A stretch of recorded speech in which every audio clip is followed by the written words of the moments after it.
Olá, olá, boa noite a todos e bem-vindos a mais um BMC Talks.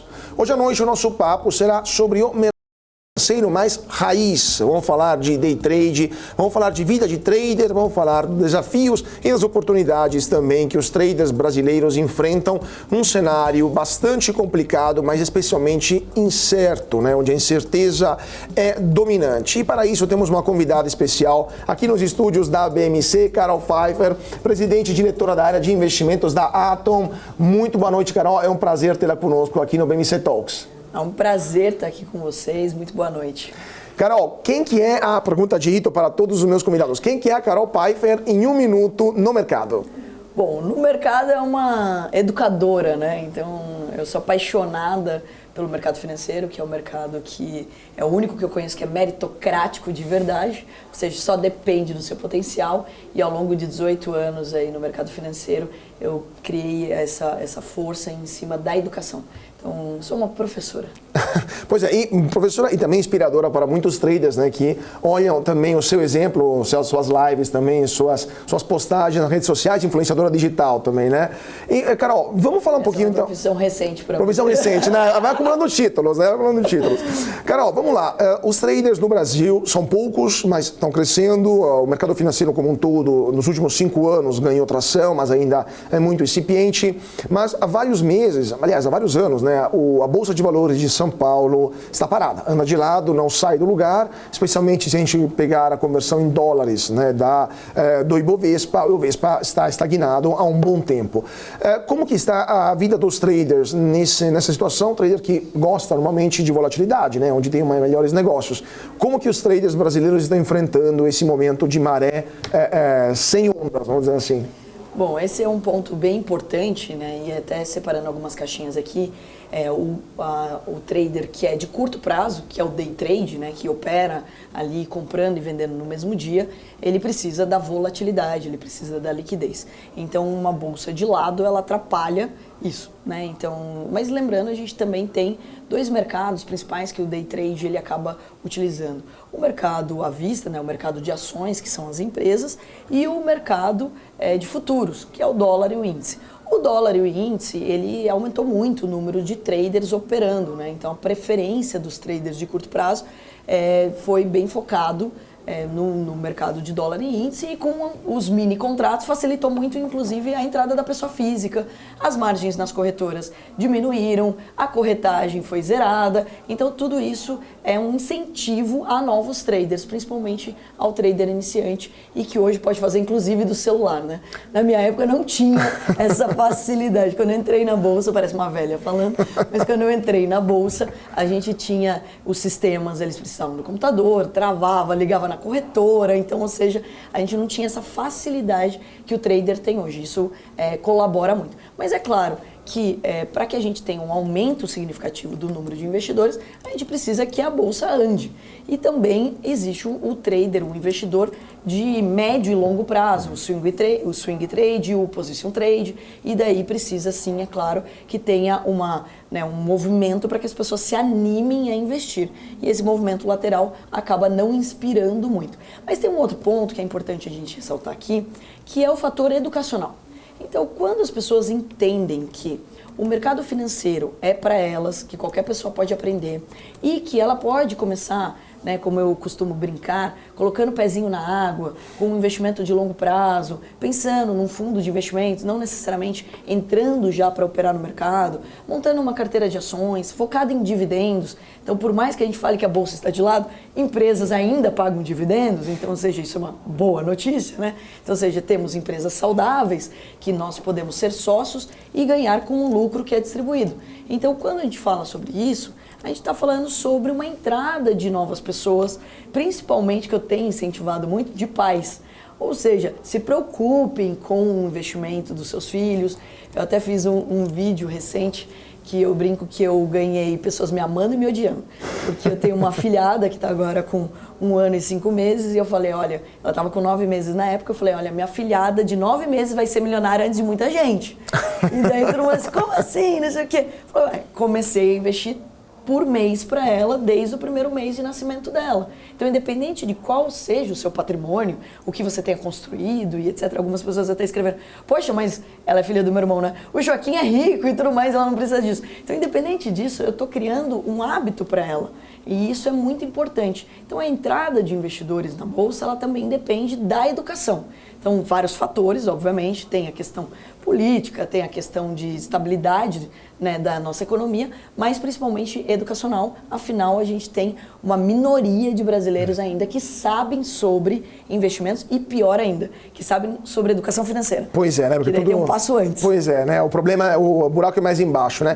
Antes de entrar no assunto política e macroeconomia, queria puxar esse gancho da questão educacional, porque durante a pandemia a gente teve um aumento de brasileiros que, até porque ficaram em casa travados, se interessaram cada vez mais de questões de educação financeira, né? Há vários influenciadores também muito grandes que focam nisso, né? O Gustavo Cerbasi acho que foi o primeiro que colocou essa bandeira, né, na pauta do debate público. Mas mesmo assim a gente vê alguns comportamentos dos brasileiros que são completamente descolados de qualquer lógica de educação financeira, né? Por exemplo, a explosão das bets no Brasil, né, das apostas. Tem vários estudos que mostram que até os brasileiros que têm a menor renda são os que mais apostam, né, em proporção à sua renda. Mas também brasileiros adoram criptomoedas, por exemplo, não necessariamente Bitcoin, né, mas criptomoedas das mais variadas e das mais desconhecidas, descobrindo depois que não valem nada. Ou muitos brasileiros também, milhões de brasileiros, acabam caindo em pirâmides financeiras. Eu mesmo, nas minhas encarnações passadas, derrubei várias pirâmides denunciando-as como jornalista. Por que você acha, na sua opinião, que após tantos anos de trabalho seu, de outros influenciadores, de outros educadores financeiros, do mercado como um todo, até mesmo de empresas do mercado, né, bancos que atuam ativamente na educação financeira, ainda temos esse problema gravíssimo dos brasileiros colocando dinheiro em locais errados, onde pontualmente vão perder o seu patrimônio? Bom ponto. Eu acho que primeiro de tudo é que ninguém pode dar mais a desculpa de que não sabe ou que não conhece. Porque o que não falta é informação e todo mundo... E gratuita, né? Exatamente. E todo mundo hoje tem acesso à internet e tem acesso a um celular. Então, ou seja, você tem como acessar o mundo todo, literalmente, da palma da sua mão. Então, não existe justificativa para que você não tenha conhecimento sobre esse assunto. Porém, a gente tem que lembrar que também tem uma questão cultural, que é em relação a dinheiro. Então, o brasileiro, infelizmente, primeiro, ele aprendeu a se endividar. Então, você não aprendeu a investir. A primeira coisa que você aprendeu é uma parcela. E eu vou dar um exemplo aqui. Quando meu sobrinho era pequeno, por exemplo, ele me falou, olha, tia Carol, vamos comprar um skate, é só R$2.000. Eu falei, como assim, só R$2.000? Ele falou, mas não se preocupa, você pode parcelar em 12. Então, ou seja, a criança, desde cedo, ela já é levada a isso. E a gente tem que lembrar que a gente tem algumas frases que o brasileiro costuma usar. Por exemplo, se não for assim, eu nunca vou ter. Se eu não tiver um boleto, eu não vou me motivar a trabalhar. Enfim, a relação com o dinheiro já é problemática. Inclusive, né, de achar de uma forma que quem ganha dinheiro está fazendo alguma coisa errada, ou é muito ganancioso. Não se fala sobre dinheiro. Então, se você perguntar para o seu melhor amigo quanto ele ganha, provavelmente ele vai se sentir ofendido. Porque, por que você está me perguntando isso? E se você ganhar mais do que ele, pior ainda, porque ele vai se sentir inferiorizado. Então, ou seja, é muito diferente a cultura, por exemplo, do americano. Se você estiver na fila do pão, ele fala sobre dinheiro, ele fala sobre negócios. Ele não pergunta porque ele está querendo, de alguma forma, se comparar. Pelo contrário, é te ajudar. Ou dizer, olha, peraí, a sua hora vale mais, você deveria estar fazendo uma outra coisa, inspirando e até ajudando a empreender. Então, é esse tipo de comportamento que a gente precisa arrumar. Então, existem muitas crenças limitantes sobre dinheiro, sobre educação financeira antes. E como ninguém quer fazer planilha para olhar quanto gasta, todo mundo quer ganhar mais e gastar mais, mas ninguém quer olhar aonde foi parar o dinheiro. Então, esse também é um problema. E isso sempre me incomodou tanto, a ponto de pensar, poxa, mas peraí, eu dou palestra o tempo todo, eu gravo vídeos o tempo todo, eu uso as minhas redes sociais para isso, o que mais eu posso fazer? Para você ter uma ideia, eu fui fazer mestrado em Educação e Tecnologia. Pessoas aprendem de jeitos diferentes. Então, ou seja, se o brasileiro não vai ler tanto e a gente não vai conseguir fazer da noite para o dia o brasileiro ler 30 livros por ano. Não vamos conseguir. Então, o que nós podemos fazer que o brasileiro possa absorver esse conteúdo de uma forma mais leve? Primeiro, fiz um game, o Traders Life, onde ele te ensina sobre investimentos de uma forma mais leve. Afinal, vamos lembrar, né? Aí entrega a idade. Ninguém te ensinou a jogar Mario, né? Então, ou seja, ele é intuitivo. Sim. O game para a educação, eu acho que ele vai ser um divisor de águas quando a gente utilizar ele com mais frequência. 2, desenvolver um desenho animado. O desenho animado, ele chama Clube do Theo Torinho. O Theo por causa da bolsa, né? Eu brinco até que é o único chifre que é bom, né? É o do mercado financeiro. E daí a gente criou o Theo e ele é um desenho. Eu fiz 10 episódios. Primeiro eu fiz o investimento Carol Pessoa Física. E daí agora a gente fundou um Instituto de Educação Financeira, onde a gente ensina sobre dinheiro e sobre empreendedorismo. Que as duas coisas estão diretamente relacionadas.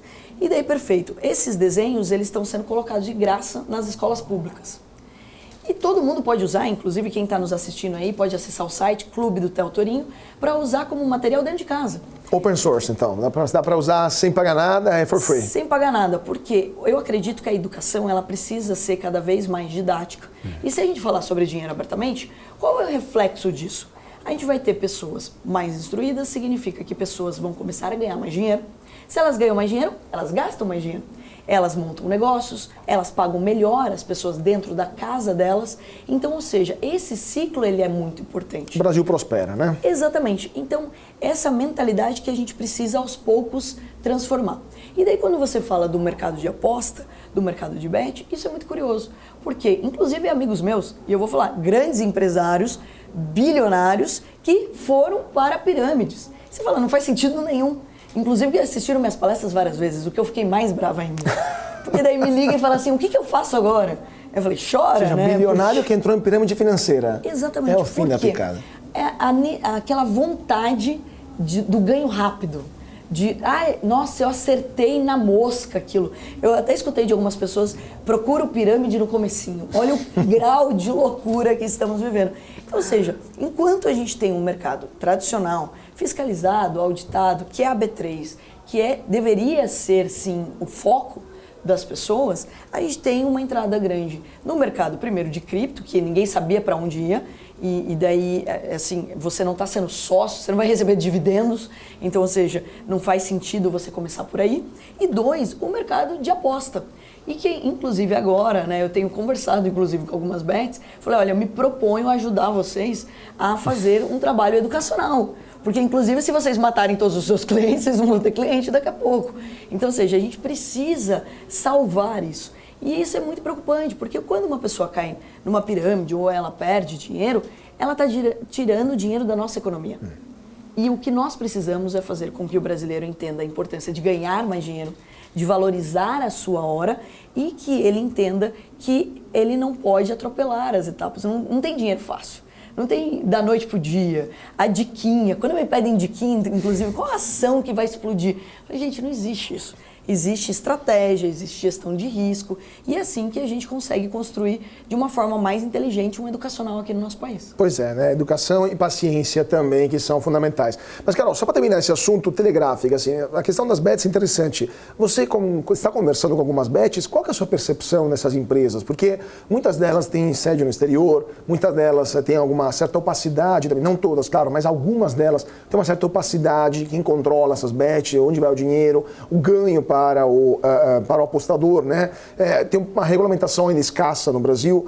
Qual que é a sua opinião sobre esse grande mercado que está se tornando gigantesco, com milhões de brasileiros que apostam, bilhões de reais todos os anos que estão rodando, todos os meses, né, que rodam, e até mesmo bets que estão patrocinando o time de futebol, que estão comprando empresas que estão diversificando, mas estão aparecendo até nas grandes redes de comunicação.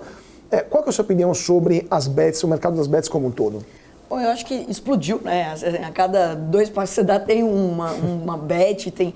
Inclusive, alguns amigos me mostraram soluções de white label, né? Então, ou seja, você pega uma pronta, você cria com a sua identidade e tudo mais. Então, é um mercado que cresceu de uma forma muito rápida, justamente pelo perfil do brasileiro, né? Então, o brasileiro é apostador, ele não quer tirar o dinheiro da poupança e daí ele encontra um negócio que pode dar dinheiro rápido e ele acaba fazendo. O pior ainda é quando ele fala assim, não, mas o meu amigo, ele opera super bem, mandei o dinheiro para a conta dele. Eu falo assim, gente, em pleno século XXI a gente não deveria estar passando por isso.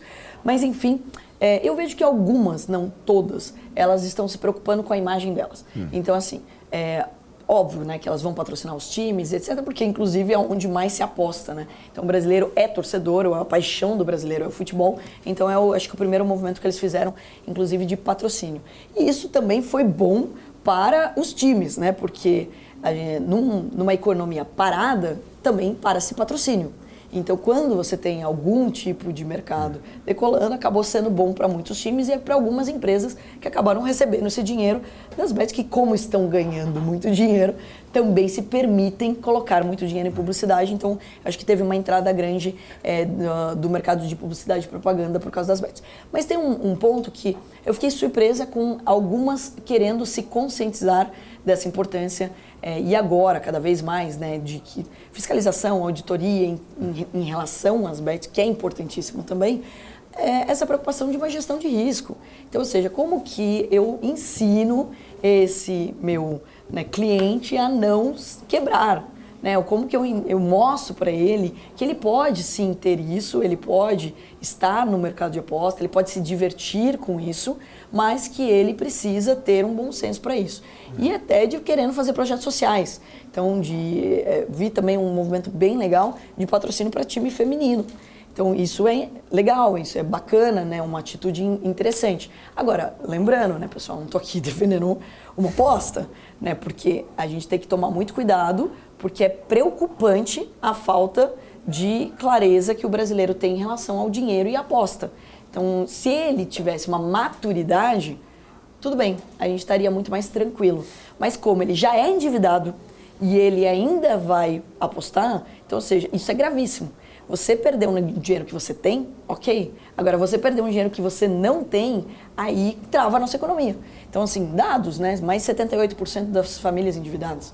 Isso significa o quê? Significa que a gente não tem milagre, não tem auxílio emergencial que salve uma pessoa que está endividada. Então, ou seja, se ela está endividada, ela não gasta dinheiro. E se ela não gasta dinheiro, todos nós que temos estabelecimentos, que temos negócios, seremos prejudicados. E todos nós estamos inseridos na mesma economia. Então, acho que é importante isso. Não acho que vão ser todas que vão se movimentar, mas pode ser um efeito bacana, porque também se uma começa, sim, ela quer ser bem vista, aí outras também acabam abraçando. Claro, claro. Interessante essa questão também da economia real. Depois eu queria te perguntar sobre isso, como é uma das protagonistas do Shark Tank, que tem o pulso, né, da economia real, do dia a dia das empresas, né, que estão no balcão, vamos dizer assim. Mas antes disso, só para terminar o nosso assunto de macroeconomia e de política. Então, pegando também esse gancho da educação financeira e das pessoas operando sem saber o que estão fazendo. Como que você está vendo hoje o comportamento dos traders em relação ao mercado? A gente falou do mercado parado, mas também dos índices que sobraram para operar. Mini índice de dólar, entre outros. Porque no passado a gente viu várias pesquisas que apontaram esses índices como até algo muito próximo de entorpecentes, né? Teve até uma capa de uma revista, né, da Bolsa SA, que dizia, parece cocaína, mas na verdade são mini índices, uma coisa do tipo.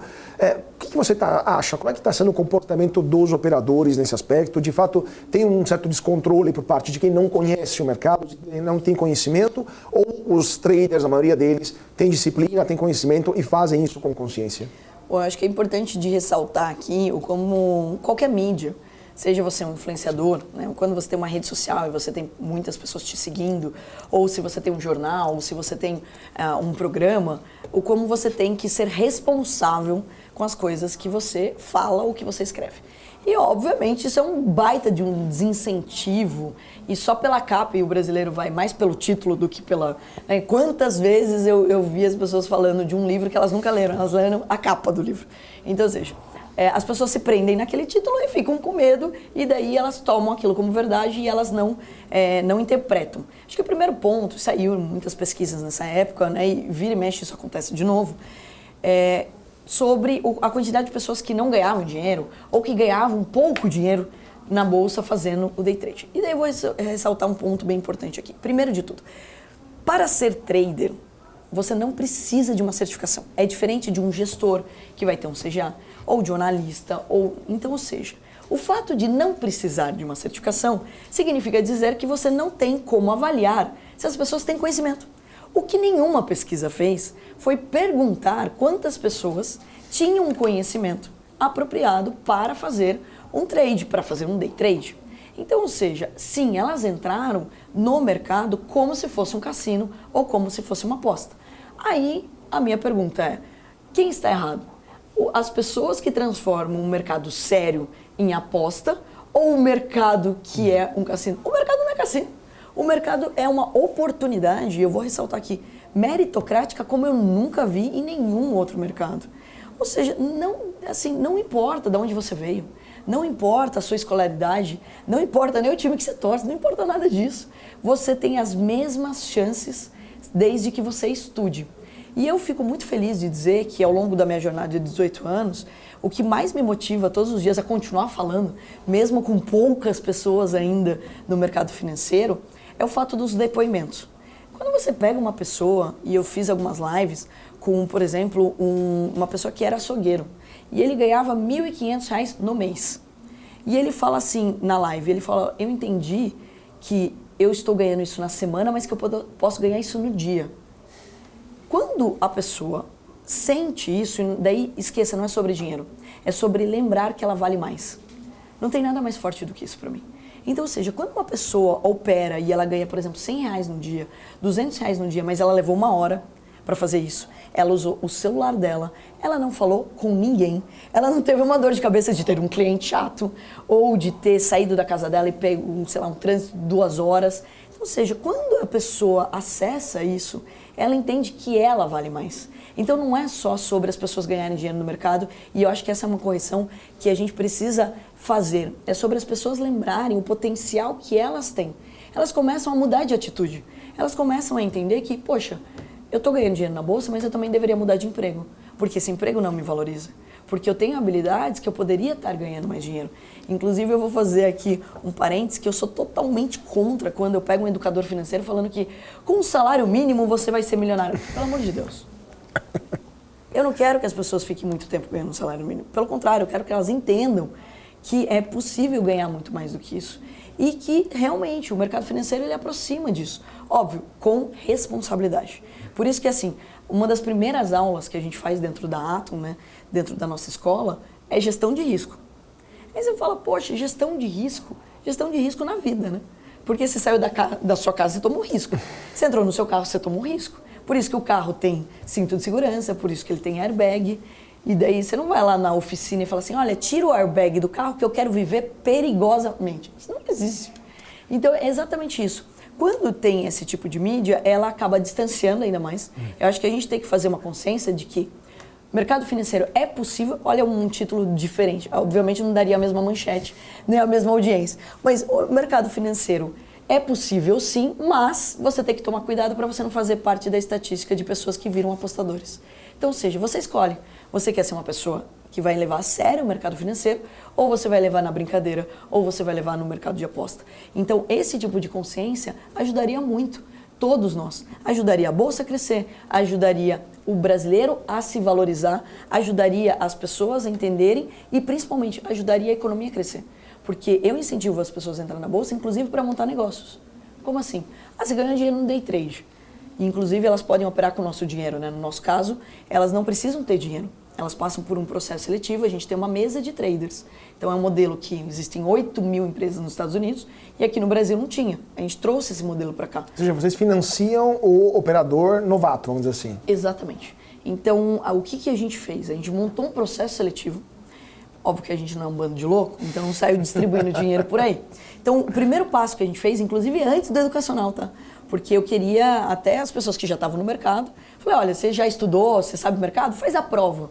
Só que elas não passavam. Aí a gente foi obrigado a fazer o educacional e daí a gente se dedicou a isso também. Mas é importante, o processo seletivo ele é bem simples. Graças às plataformas hoje, você tem um simulador em tempo real, e eu vou reforçar isso porque na minha época tinha 15 minutos de atraso, então você acabava, de alguma forma... sabendo o que ia acontecer, né? Exato, se sabotando ali, né? E daí o que a gente fez? A gente fez um simulador e ela batendo as metas, né? A gente coloca algumas metas e respeitando o limite, você não pode quebrar. Então, ou seja, se você, e fica torcendo, não, tem um limite de perda e tem um objetivo de ganho. Bateu as metas, elas pegam e elas são aprovadas. E elas acessam uma subconta do nosso dinheiro. Então, ou seja, ela vai operar com o nosso dinheiro sem risco para ela. Esse é um modelo que a gente não inventou. Existe no mundo todo. E no nosso caso, as pessoas elas ficam com 80% dos lucros. Então, ou seja, você ganhou R$1.000, R$800 vão para o seu bolso. Então, vamos falar, como isso pode ser ruim? Você quer ter uma renda extra, você não precisa arriscar o seu dinheiro. Se você estudar e passar num processo, você pode trabalhar com a gente. E hoje, graças à tecnologia, de qualquer lugar do mundo. Não tem que mudar para Sorocaba, onde é a sede da empresa. Então é importante dizer que, ao longo da nossa jornada, a gente foi trazendo mecanismos para, inclusive, proteger o investidor. Para você ter uma ideia, lá atrás não existia uma gestão de risco onde você tinha um limite de perda diária. O trader, um investidor, ele colocava o dinheiro numa corretora e ele podia perder tudo. No nosso caso, não. A gente bloqueia a plataforma na perda diária. Então, ou seja, ele tem uma chance de repensar o que ele está fazendo. Quase um seguro sobrevida para o investidor, né? Só terminando, porque temos mais um minutinho antes do intervalo. Então, na base desse modelo que vocês criaram, nessa experiência que vocês já estão rodando há um tempo, você acha que o mercado brasileiro precisaria de traders, precisaria de mais regras até para evitar que os traders se machuquem sozinhos? Ou seja, deveria ter uma limitação por aquilo que eles podem ou não fazer? Por exemplo, operar opções para quem é muito novato, não deveria ter pelo menos uma certa dificuldade ou ter uma certa inibição por parte das corretoras, do próprio da CVM ou da Bolsa, para evitar que os traders acabem se suicidando em poucos dias? Bom, por mim, todo mundo teria que fazer uma aula antes, fazer uma provinha e daí abrir uma conta. Eu até brinco com os meus alunos que se você não passa, por exemplo, na avaliação da Atom, você também não deveria abrir uma conta e sair operando. Então tem pessoas que, por exemplo, fazem o teste. Poxa, mas se você não passou a ponto de conseguir entrar no nosso time, você não deveria sair operando. Estuda mais, depois você volta. E hoje a gente tem uma vantagem muito grande. Simulador, gente. Então, ou seja, você tem como ganhar tempo de tela, como treinar. Aí algumas pessoas falam, poxa, mas o simulador não é dinheiro de verdade, não tá valendo. Se você levar a sério, ele vai ser um treino. Tanto que todos os profissionais também treinam em simuladores. Ninguém só treina no real, né? Então, eu acho que é muito importante. E por mim, sim, com certeza um funil dentro de qualquer cadastro. Olha, faz essa provinha. Se você passar, eu deixo você operar aqui. Aí seria lindo. Pois é, né? Mas seria o mundo ideal, que infelizmente não é o mundo real. Mas vamos continuar sobre esse assunto. Antes disso, rapidíssimo intervalo, 2 minutinhos e já voltamos com a nossa convidada desta noite, Carol Pfeiffer, diretora e presidente da Atom. Não sai daí, voltamos já já.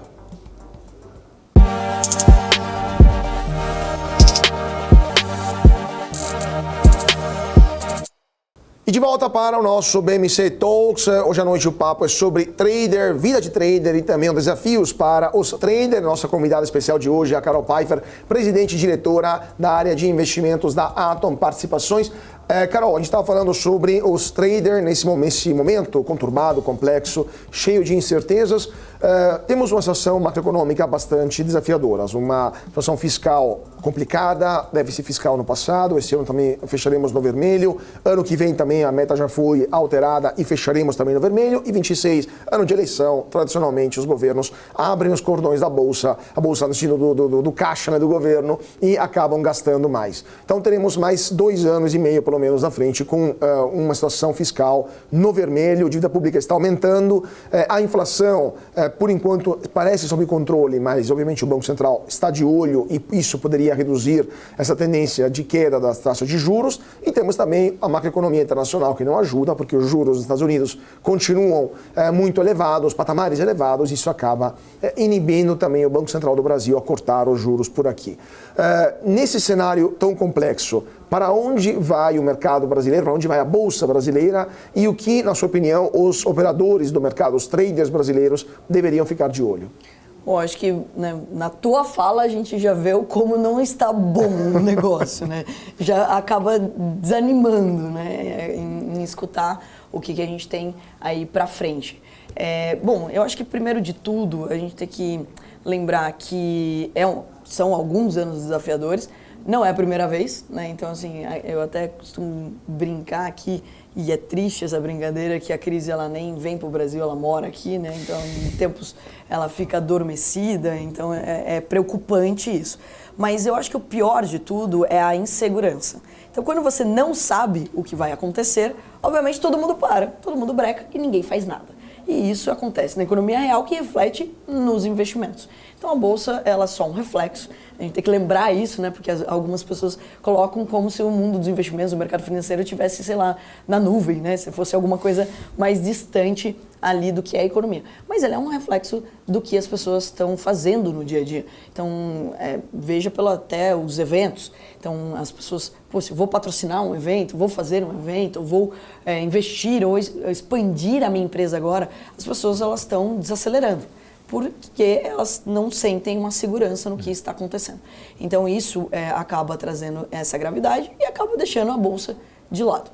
Acho que tem alguns pontos. O primeiro ponto, e daí reforçando até o que a gente falou anteriormente, é o aumento das pessoas pela educação e daí investimentos de longo prazo, que eu acho que eles podem ajudar e muito que a bolsa ela continue tendo um crescimento independente do cenário econômico, porque as empresas continuam produzindo. Então, ou seja, tem empresas que vão passar e vão se apertar mais com essa situação? Sim. Mas existem setores, como por exemplo o setor bancário, que cresce, que paga dividendos, etc. Então, ou seja, o aumento do número de pequenos investidores e o hábito deles de investir acaba favorecendo esse mercado. Agora, para quem já está no mercado, já investindo, e para o trader, acaba desanimando pela questão de ficar lateralizado. Por isso, inclusive, né, as operações de curtíssimo prazo, como day trade, etc., acabam focando muito mais no dólar e no índice, que acaba tendo mais oscilação e daí, consequentemente, mais oportunidade. Agora, eu acho que tem um ponto também que é bem importante, que é ressaltar o brasileiro. Porque mesmo com todo esse cenário pessimista que a gente está narrando aqui, no sentido de trava, né? de não saber para onde vai, então juros elevados, inflação com uma insegurança, etc. O brasileiro ele é muito empreendedor e ele tem empreendido cada vez mais. Então isso faz com que as pessoas possam, claro, montar negócios. Agora, um ponto-chave é que isso vai demorar muito para atingir o mundo dos investimentos da Bolsa. Por quê? Porque esse empresário, esse empreendedor não vê, por exemplo, a abertura de capital. Uma coisa que a gente precisa ajustar com uma certa urgência é o quanto o empresário brasileiro hoje, se ele pensar em abrir capital, ele está pensando em abrir fora. Ele já nem está pensando em utilizar a Bolsa Brasileira. Por que você acha que isso está acontecendo? Porque várias empresas, até grandes, né? A própria XP abriu capital lá fora, por exemplo, não é a única, né? Stone, entre outras.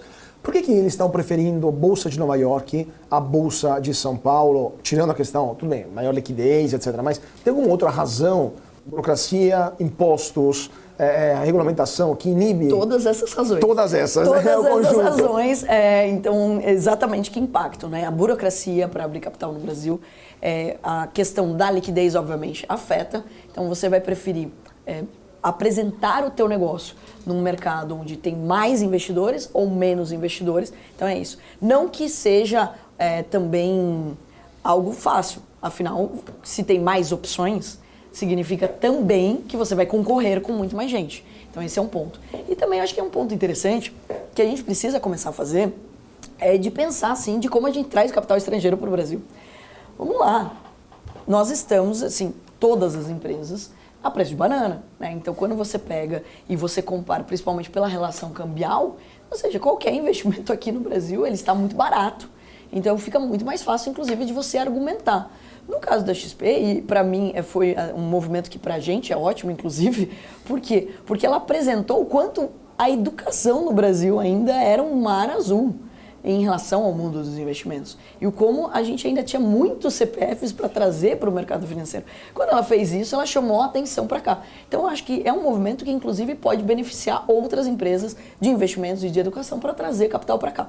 E quando a gente abre um capital, né, quando a gente realmente quer investidores, você quer também essa transparência. E você quer que mais pessoas tomem conhecimento do mercado. Infelizmente, né, e a gente estava conversando sobre isso também, a gente está tendo uma saída de capital estrangeiro daqui. A gente tem uma preocupação de não ter capital aqui. E por quê? Porque é óbvio, né? Se você tem um mundo inteiro e graças à globalização e à tecnologia você pode investir em qualquer lugar, você pode falar, putz, eu quero colocar o meu dinheiro na Europa, ou na Austrália, ou nos Estados Unidos. Então, ou seja, nós estamos concorrendo com o mundo.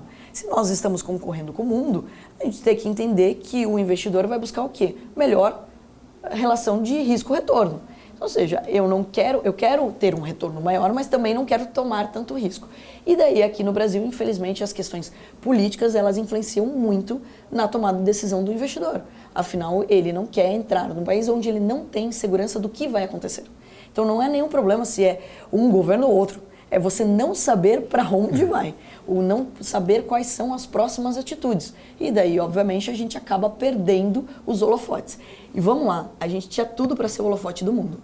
Afinal, aqui, tirando, né, esse momento horrível que nós estamos passando com o Rio Grande do Sul, né, de questões climáticas, o Brasil dificilmente tem situações graves. A gente não é alvo, por exemplo, de guerras, a gente não é alvo de brigas no mundo, etc.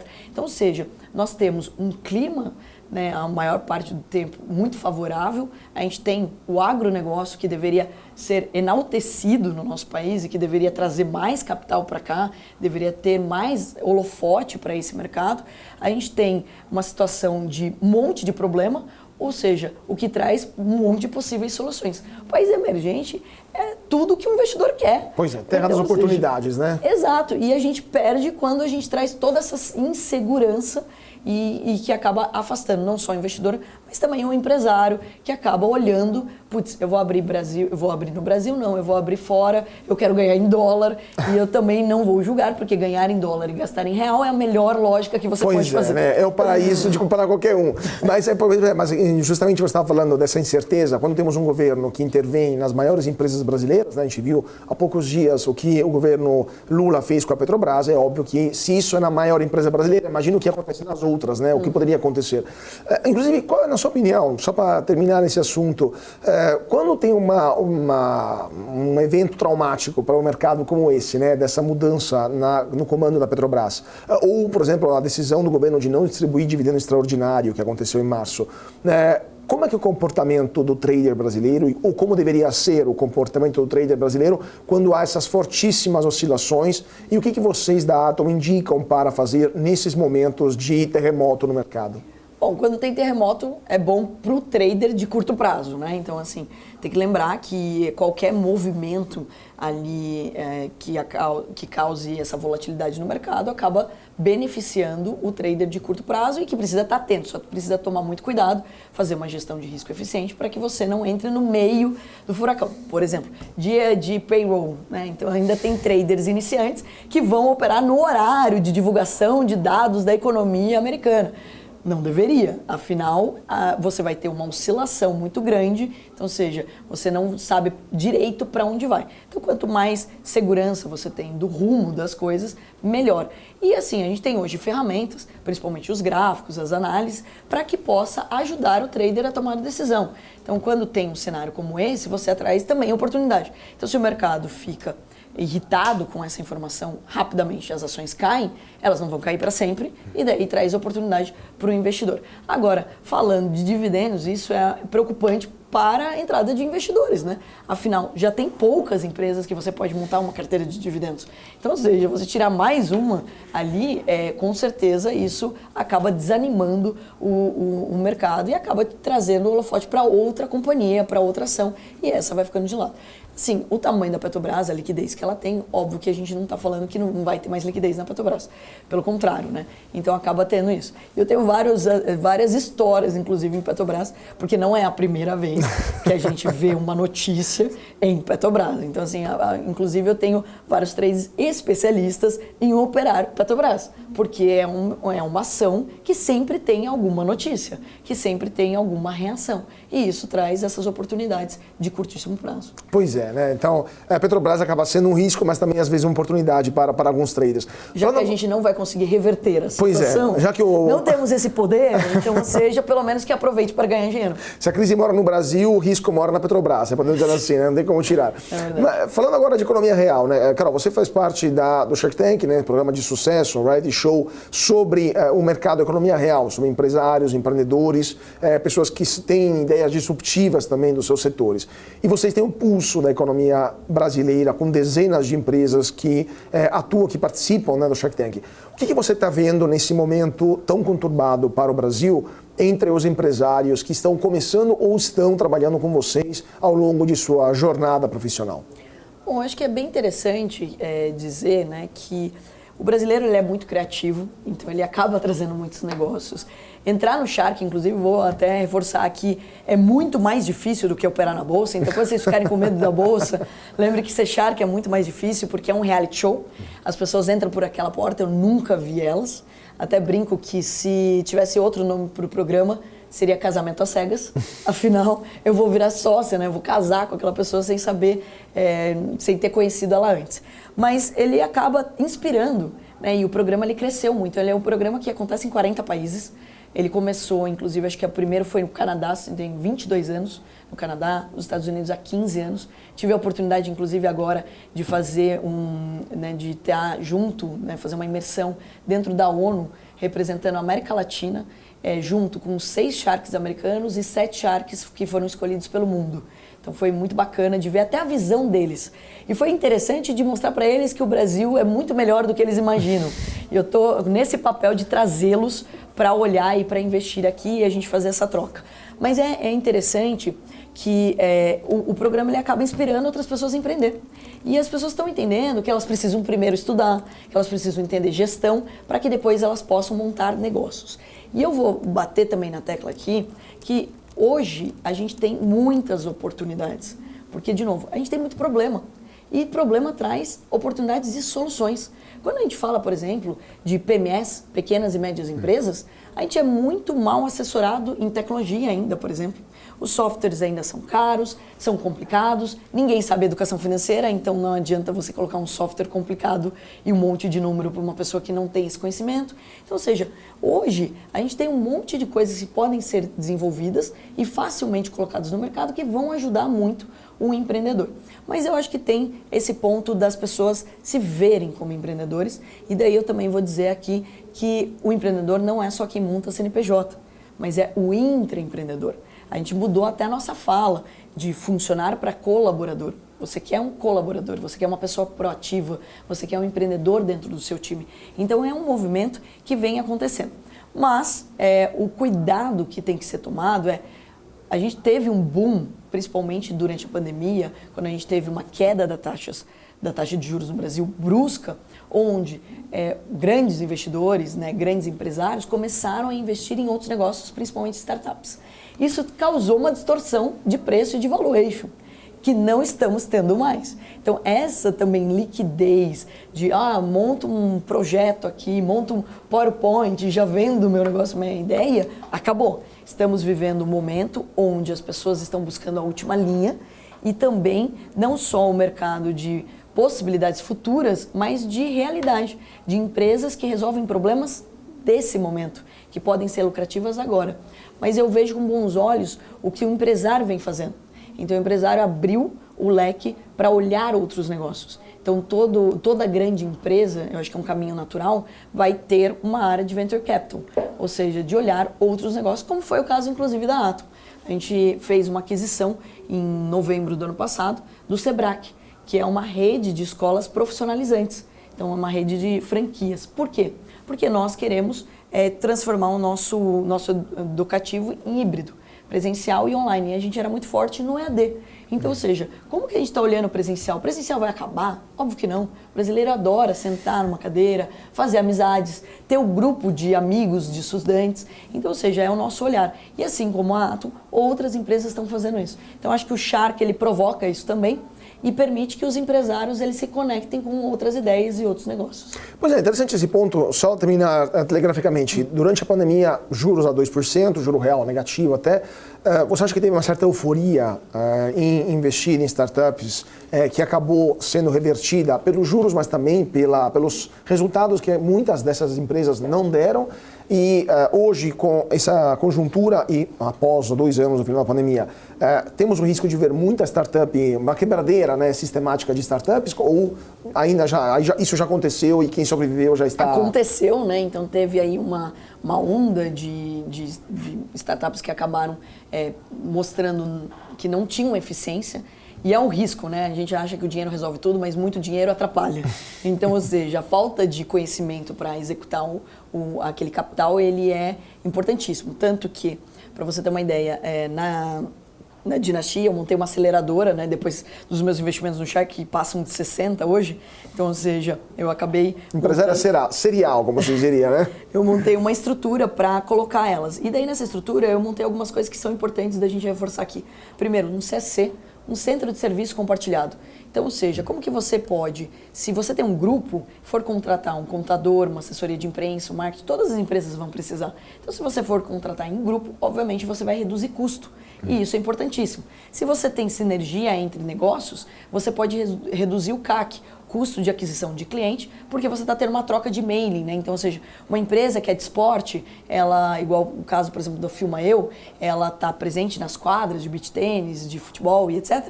Ela também pode vender a raquete, ela também pode vender o ingresso, ela também pode ter sinergia com as roupas. Então, ou seja, você cria um ecossistema para que você diminua o custo. E uma das coisas primordiais para que eu olhasse para essas empresas é arrumar o financeiro.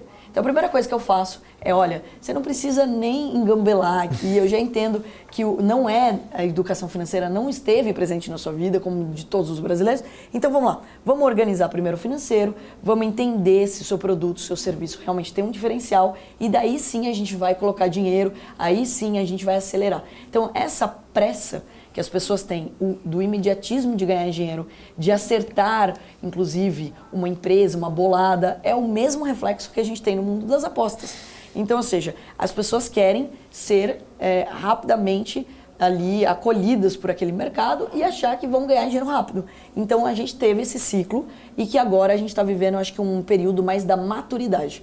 Inclusive, o maior erro que acontece no programa é do valuation, o famoso valuation.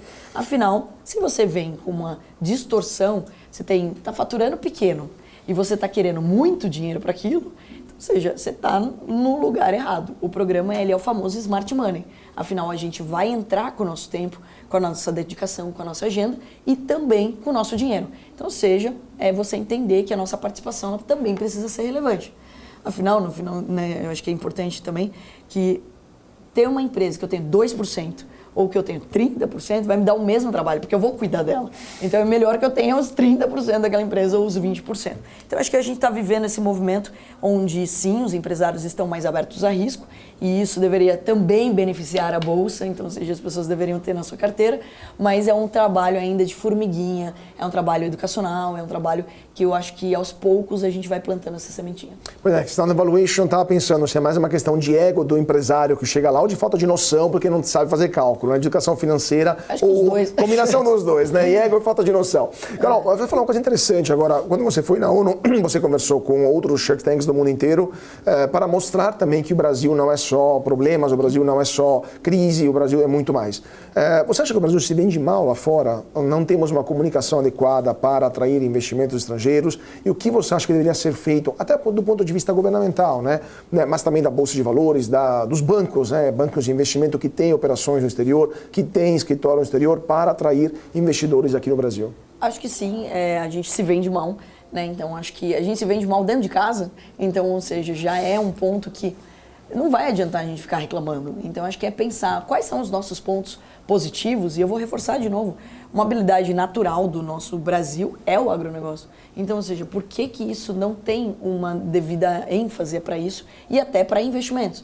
Por exemplo, você não tem um educativo incisivo com fazendeiros, com empresários. Meu pai tem fazenda e eu vejo ele conversando com outros fazendeiros, por exemplo, de operações que ele pode fazer na Bolsa, inclusive de hedge, né? Então, ou seja, de trava ali, e que faz muito sentido. Por exemplo, se você planta milho e soja e você está acreditando num aumento do preço, porque você está acompanhando oferta e demanda, obviamente você pode ganhar 2 vezes, você pode ganhar muito mais vezes se você tem a sua fazenda e você ainda tem a possibilidade de operar na Bolsa com isso. Então isso é um trabalho que a gente precisa fazer dentro de casa, que é de se comunicar melhor, de vender melhor o Brasil, de enaltecer que o Brasil é bom sim, que a gente tem muitas oportunidades de ganhar dinheiro aqui e sim de levar para fora. Então acho que assim, cada um tem um papel, acho que os bancos fazem um papel desse também, com os escritórios, etc., de mostrar o Brasil, mas a gente poderia ser mais incisivo, a gente poderia trazer mais eventos para cá e etc. Uma das coisas a gente está provocando para trazer esses Sharks para cá num evento, para que eles conheçam algumas oportunidades, etc. Tem algumas coisas de uma forma ainda modesta. Inclusive, aqui no estado de São Paulo, eu participei de um evento bem interessante, onde a Secretaria de Turismo, ela trouxe projetos do turismo e ela apresentou para investidores no Brasil e fora do Brasil, para começar a mostrar como o turismo do Brasil, por exemplo, é um ótimo negócio. Então, eu acho que atitudes como essa, elas podem ser intensificadas, podem ganhar escala. Agora, eu também acredito que tem muito empresário que tem medo de fazer isso, porque as incertezas aqui são tão grandes que a preocupação é, poxa, será que eu não vou trazer por um caos aqui, né? Então, acho que também tem essa barreira que é a situação da gente não entender para onde vamos ainda. Pois é, Brasil não é para principiantes, né? Tem tantas oportunidades, mas definitivamente não é para principiantes, para amadores, no caso. Pode dar aula para o mundo todo. Pois é, né? Amador no Brasil pode dar aula para o mundo todo. Pode dar aula sobre empreendedorismo, resiliência, a gente pode dar aula para o mundo todo. Pois é, mas inclusive eu teria muitas outras perguntas também sobre essa cascadura do brasileiro, né? Mas o tempo aqui na produção estão me dizendo que o tempo acabou. Carol, eu queria agradecer muitíssimo, foi um prazer tê-la conosco e volte sempre para comentar as conjunturas do mercado e também as novidades sobre a vida de trader. Poxa, o prazer foi meu e quantas vezes vocês me convidarem, quantas vezes eu virei. Prazeraço, tudo nosso tê-la conosco e muito obrigado para vocês também que seguiram a gente e continuem com a nossa programação aqui na BMC e a gente se vê na semana que vem para mais um papo sobre política, economia, finanças, negócios e internacional. Mais uma vez, muito obrigado a todos pela atenção, uma ótima noite e até mais.